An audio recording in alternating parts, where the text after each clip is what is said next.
రైతులని చీట్ చేయటం చాలా ఈజీ. అవును, usual because most of them are illiterate ఒకటి ఉంటుంది, కొంచెం వాళ్ళలో ఒక కైండ్ ఆఫ్ ఇన్నసెన్స్ ఉంటుంది. సో వాళ్ళని ఇంతకాలం అదే జరుగుతూ వస్తుంది. డిస్ట్రెస్ అదొకటి. So the middlemen, merchants, ఈ రైస్ మిల్లర్స్, సో వాళ్ళని అడ్రస్ చేయటం అంటే it's a big task.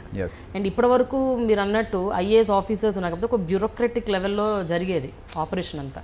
So now it is like little enforcement. So ఆ డిఫరెన్స్ ఎలా తీసుకొచ్చారు మరి వాళ్ళు కంట్రోల్ చేయటంలో? అంటే ఇప్పుడు రైతులు అనేది మాకు మెయిన్ కస్టమర్స్. అంటే వాళ్ళ ధాన్యం ఏదైతే వస్తుందో వారికి మనం correct minimum support price payment ensure చేయగలిగితే మనం పూర్తి న్యాయం చేసినట్టే.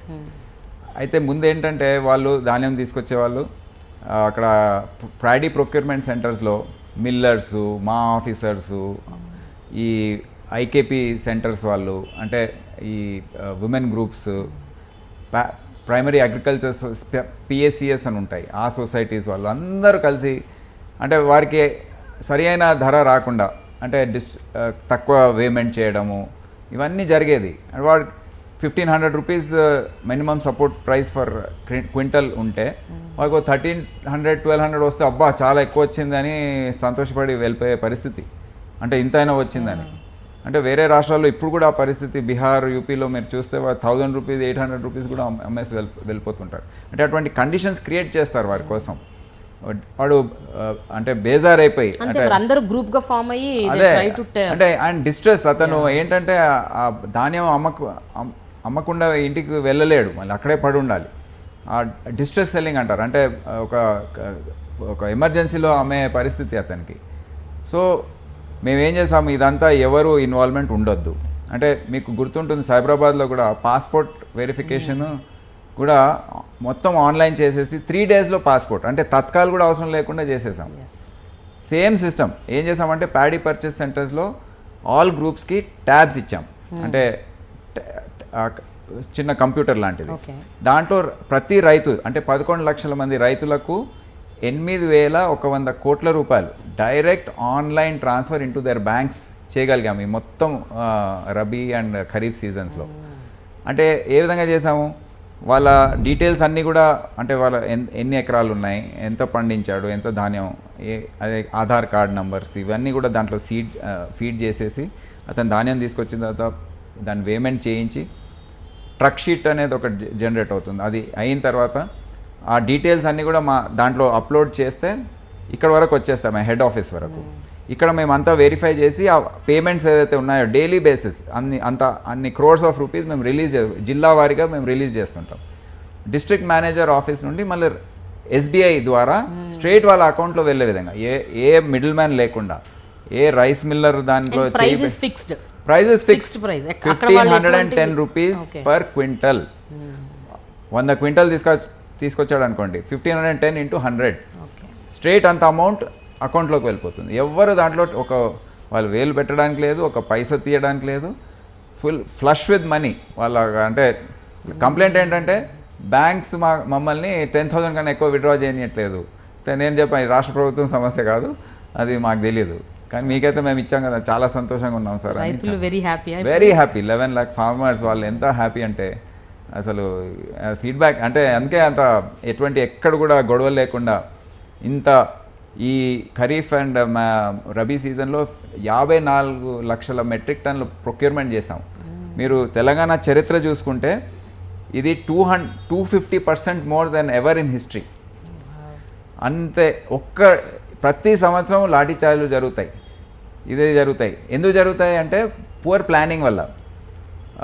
గన్నీ బ్యాగ్స్ ఏవైతే ఉన్నాయో అవి సరైన సమయం రాకపోతే ఈ మొత్తం సిస్టమ్ అప్సెట్ అయిపోయి, ఇది నేను అర్థం చేసుకున్నాను. అంటే నాకు చూస్తూ ఉంటే ఈ గన్నీ బ్యాగ్స్ ముందే తరలించి 10 కోట్ల బ్యాగ్స్ క్యాల్కటా నుంచి తీసుకొచ్చి కరెక్ట్ సీజన్ కాకముందే దాన్ని ప్లేస్ చేసేసి అంతా చేసేసరికి అంత సాఫీగా స్మూత్గా జరిగిపోయింది. సో ఈ ప్రాసెస్లో మీరు కొంతమంది అరెస్ట్ కూడా చేశారు కదండి, ఎవరైతే రాంగ్ వేలో ఈ ట్రక్స్ ద్వారా లోడ్ చేసి అది ఏదో మన రీసెంట్ ఒక 1 year బ్యాక్ జరిగిన అంటే అది వేరే, ఇది చాలా పెద్ద ప్రాసెస్. ఈ రైతుల దగ్గరది జస్ట్ స్టార్టింగ్. దీని తర్వాత ఈ ధాన్యం అంతా కూడా మేము సేకరించి మిల్లర్స్కి ఇస్తాం. మిల్లర్స్ మళ్ళీ దాన్ని మిల్లింగ్ చేసి మాకు ఇవ్వాలి. వాళ్ళు ఎప్పుడు ఇచ్చేది కాదు, ఒక సంవత్సరం 2 సంవత్సరాల తర్వాత ఇచ్చేది. ఎందుకంటే వాళ్ళకు పెట్టుబడి లేని బిజినెస్. వాళ్ళు తీసుకుంటారు, మిల్లింగ్ చేస్తారు, అమ్ముకుంటారు, ఎక్స్పోర్ట్ చేసుకుంటారు. కాకినాడ నుండి అవి ఎక్కడో ఆఫ్రికన్ కంట్రీస్, అక్కడ డిమాండ్ బాగుంటుంది మన రైస్ కోసం, అక్కడ పంపించేసి సంపాదించి దాని తర్వాత మా వాళ్ళు అడగరు. కొల్యూషన్ అనమాట, అంటే పొలిటికల్ ప్రెషరు ఇదంతా. దానివల్ల ఎవరు కూడా వారిని అడగరు. మీ కస్టమ్ మిల్లింగ్ యాక్చువల్లీ రూల్ ప్రకారం 2 monthsలో ఇచ్చేయాలి. గవర్నమెంట్ ఆఫ్ ఇండియా అంత ఇంట్రెస్ట్ 2 monthsకే ఇస్తుంది. కానీ మేము ఏళ్ల తరబడి తీసుకోకపోవడంతో ఇంట్రెస్ట్ బర్డన్ అంతా కూడా రాష్ట్ర ప్రభుత్వం పైన పడుతుంది. స్టేట్ ఫామ్ అయినప్పటి నుండి ఇప్పటివరకు 2100 crores ఇంట్రెస్ట్ పేమెంట్ చేసాం. దాని అర్థం ఎంత నష్టం?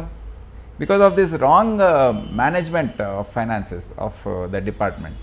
బర్డన్ అంతా యాక్చువల్లీ ఎక్స్చెక్కర్ నుండే పే చేస్తున్నాం కదా. సో మన డబ్బు అది. సో మొత్తం ఇప్పుడు స్ట్రీమ్లైన్ అయిపోయింది. ఇప్పుడు ఖరీఫ్లో మేము అక్టోబర్లో ప్రొక్యూర్మెంట్ స్టార్ట్ చేస్తే ఫిబ్రవరి కల్లా 100% రైస్ ఇచ్చేశారు. ఖరీఫ్లో ఇప్పుడు రబీలో 25 లక్షల మెట్రిక్ టన్నుల బియ్యం ఇవ్వాలి. అంటే 37 లక్షల టన్నుల ప్యాడీ ఇస్తే దాంట్లో 68% అవుట్ టర్న్, అంటే మిల్లింగ్ చేసిన తర్వాత 68% రైస్ వస్తుంది. అది దాంట్లో 25 లక్షల్లో నిన్నటి వరకు 18 లక్షలు ఇచ్చేశారు. ఇంకా 7 లక్షలే మిగిలి ఉంది.